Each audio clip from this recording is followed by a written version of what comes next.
గంగస్థాన్ కాలనీలోని పార్కిన్క రోడ్డు గత కొన్ని సంవత్సరాలుగా చాలా అధ్వాన పరిస్థితులు ఉండేది. ఇక్కడ నీళ్లు నిలిచి పార్కులోకి నీళ్ళు వచ్చి పార్క్ కానీ ఈ రోడ్డు కానీ నడలేని పరిస్థితులు ఉండే.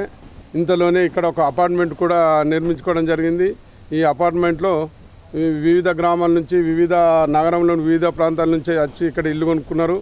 వాళ్ళందరూ ఒక మాట అన్నారు, సురేష్ రెడ్డి గారి దగ్గరికి రిప్రజెంటేషన్ చేసి, సార్ ఇంత మంచి కాలనీ గంగస్థాన్ పక్కన మేము గంగస్థాన్ పేరు మీద ఒక అపార్ట్మెంట్ కడితే అక్కడ ఇండ్లు కొనుక్కున్నాం సార్, రోడ్డు మంచి లేదంటే కేఆర్ సురేష్ రెడ్డి గారు రాజ్యసభ మెంబరు మా అపార్ట్మెంట్ వాసుల విజ్ఞప్తి మేరకు మౌలిక సదుపాయాల కొరకు 10 లక్షల రూపాయలు ఈ రోడ్డు నిర్మించడానికి తన నిధుల నుంచి కేటాయించడం జరిగింది.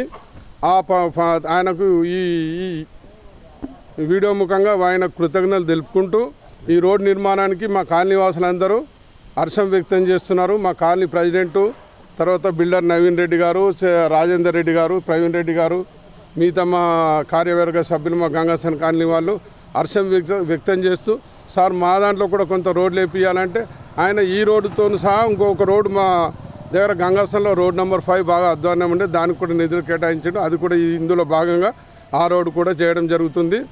సో మేమందరం ఏంటంటే సురేష్ రెడ్డి గారు ఇదే కాకుండా ఇంకా ఇట్లాంటి ఏదన్నా పరిస్థితులు ఉంటే తప్పకుండా ఆయన నిధులు మంజూరు చేస్తారని చెప్పారు. ఆయనకు ఈ మా కాలనీ తరఫున ఈ అపార్ట్మెంట్ వాళ్ళ తరఫున మా అందరి తరఫున వారికి కృతజ్ఞతలు తెలియజేస్తున్నాం. Thank you. ముందుగా సురేష్ రెడ్డి గారు రాజ్యసభ ఎంపీ గారు మేము మా రిక్వెస్ట్ మేరకు అడగగానే మాకు ఈ అపార్ట్మెంట్ ముందున్న రోడ్డు శాంక్షన్ చేయడం చాలా సంతోషకరమైన వార్త. వారికి మా మనస్ఫూర్తి కృతజ్ఞతలు చెప్తున్నాం. బిల్డర్ తరఫున కానీ ఇక్కడ ఉన్న రెసిడెన్స్ తరఫున కానీ ఈ రోడ్ వేయడం మూలాన మా ప్రాపర్టీ ఎలాగో మంచిగా వచ్చింది, ఇంకా వాల్యూ బాగా పెరుగుతుందని మేము కూడా చాలా సంతోషంగా వ్యక్తం చేస్తున్నాం.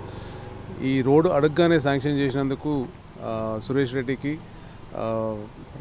ప్రవీణ్ రెడ్డి గారికి, రాజేందర్ రెడ్డి గారికి, ఇప్పుడు చేయబోయే కాంట్రాక్టర్ జగత్ రెడ్డి గారికి మనస్ఫూర్తిగా కృతజ్ఞతలు చెప్తున్నాను. Thank you.